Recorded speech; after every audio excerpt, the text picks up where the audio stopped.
Ikaw ba may agam-agam sa sarili o naka-experience ang pamilya ng mga pag-aresto na sa tingin mo ay mali, illegal at walang bisa?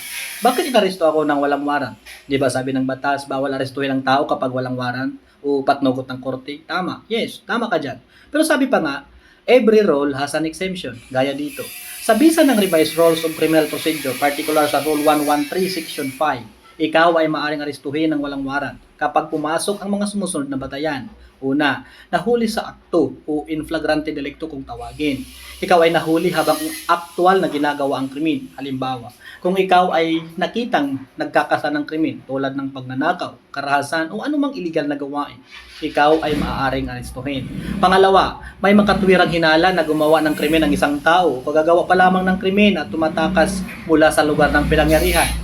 Ang pulisya ay may makatwirang batayan para paniwalaan na siya ang may sala at siya ay maaaring arestuhin ng walang warrant. Pangatlo, tumakas na bilanggo.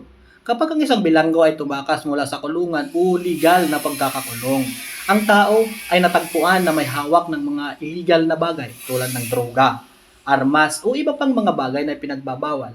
Ngunit, tandaan, sa lahat ng pagkakataong ito, ang warrantless arrest ay dapat isagawa ng naaayon sa batas upang maprotektahan ang karapatan ng individual at maiwasan ang pang-aabuso ng kapangyarihan ng mga otoridad.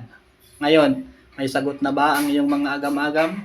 Gusto mo bang dagdagan pa ang ating kunting galaman? I-share, i-like, at mag-iwan na rin ng komento kung may natutunan ka. Bye-bye!